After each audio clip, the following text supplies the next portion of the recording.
They crossed 3,000 miles of ocean to reach a town that did not want them. It needed them, that was the strange and bitter truth of it, but it did not want them. The mills needed their hands, their long hours, their willingness to work for almost nothing. But the town itself, the people who lived there, the men who owned the factories, looked at this family stepping off the train with everything they owned in a single trunk and saw something less than human. They were Irish. They were Catholic. They were poor. And in America, in the 1850s, that was very nearly the worst thing a person could be. This is the story of a family who fled a famine, crossed an ocean on a coffin ship, and gave their bodies to build a country that spent it. To understand why they came, you have to understand what they were running from. In Ireland, in the autumn of 1845, the potato crop, the single food that the poorest of the Irish lived on, turned black in the ground and rotted. And then it happened again the next year, and the year after that. What followed was one of the great catastrophes of the century. People starved to death in their cottages and along the roads. Whole villages emptied. Parents watched children weaken and fade and could do nothing but hold them. 1 million died. And another million and more did the only thing left to do. They ran. They sold what little they had or simply walked away from it, and they left the only country they had ever known, because to stay was to die. It was not a choice made in hope. It was a choice made in desperation, the way a person leaps from a burning house. They left on ships so crowded and so disease-ridden that they earned a name which needs no explanation: coffin ships. Families like the Brennans spent weeks packed into the dark hold in filth and sickness, with the food and the water running short. Many who boarded did not live to see America. Fever took them on the water, and they were buried in the sea. To climb down into that hold was to gamble your life on the far shore. The Brennans took the gamble because the famine behind them was a certainty, and the ocean was only a chance. And when they reached America, they discovered the cruel arithmetic that was waiting for them. They arrived with no money and no trade. Most of the Famine Irish had been farmers with no craft to sell in a city. So they went where the poorest and most desperate could always find work. They went to the mills. In New England, the great textile mills were booming. For years, they had run on the labor of native-born farm girls. But as the work sped up and the wages fell, those young women began to leave. And the mill owners needed new hands, cheaper hands, hands that would not complain. They found them in the Famine Irish. Here was a whole population so desperate that they would work longer hours for lower pay than anyone else would accept. And they came as entire families, parents and children together, every one of them able to hold a job. To the men who owned the mills, the Irish were not welcome guests.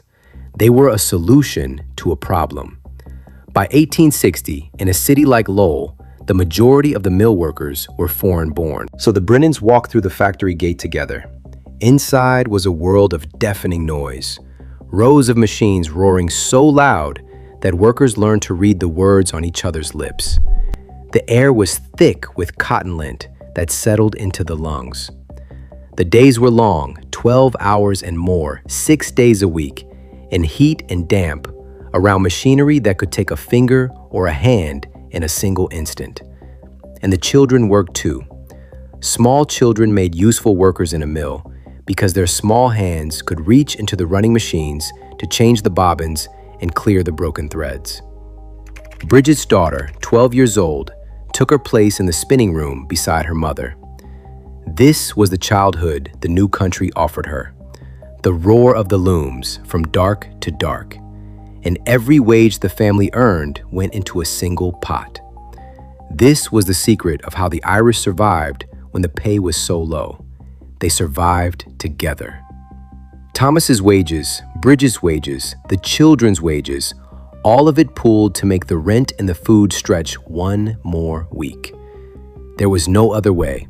A single mill wage could not keep a family alive, but 4 or 5 of them, carefully held, just barely could. And when the 12 hours on the mill floor were finally over, Bridget's second day began. The cooking, the washing, the mending, the keeping of a clean and decent home in a crowded room with bad light and worse water.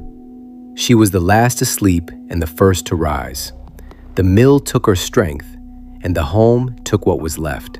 And somehow, out of almost nothing, she kept her family fed and whole. But the hardest thing the Brennans faced was not the work. The work, at least, was honest. The hardest thing was what waited for them outside the factory walls. Because the same town that took their labor despised them for their faith and their blood. This was the decade when a political movement rose up across America, built on the hatred of immigrants and Catholics. A movement so secretive that its members, when asked about it, would answer only that they knew nothing, until the name stuck and they were simply called the Know-Nothings. They wanted the foreign-born kept out of office and out of power. And the prejudice was not only politics, it was printed in the newspapers, in advertisements for work that ended with 4 plain words: "No Irish need apply." It was in the cartoons that drew the Irish as ape-like and brutish, and it had already turned to violence before the Brennans ever arrived. A convent burned near Boston, deadly riots against Catholics in the streets of Philadelphia.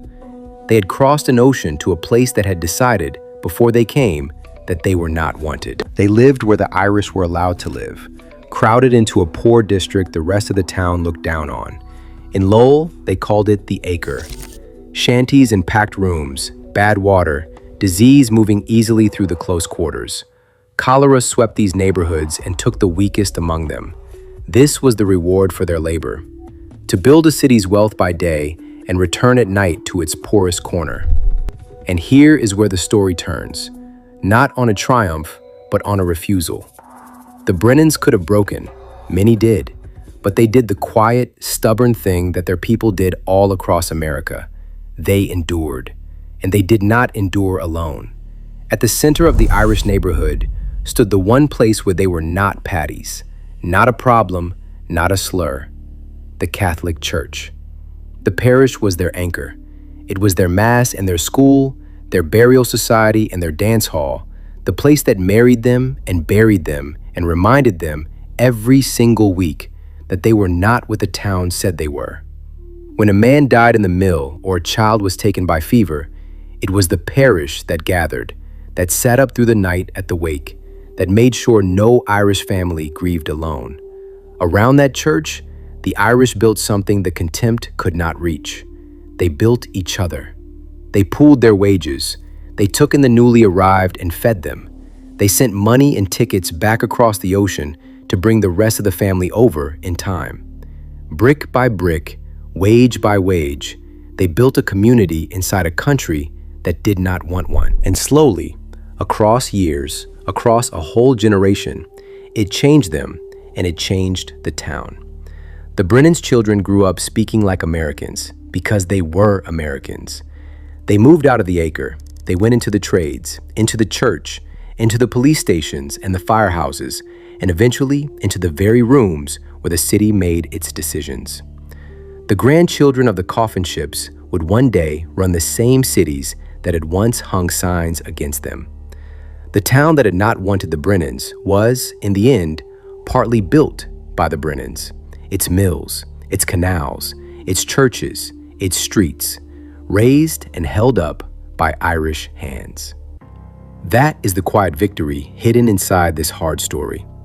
Thomas and Bridget swallowed a generation of contempt so that their grandchildren would never have to taste it, so that those grandchildren could walk down an American street belonging completely and never once know what it had cost.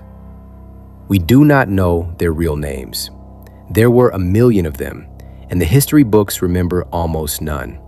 The Irish families who fled a famine crossed an ocean on a coffin ship and gave their hands to a country that took a generation to admit that it needed them.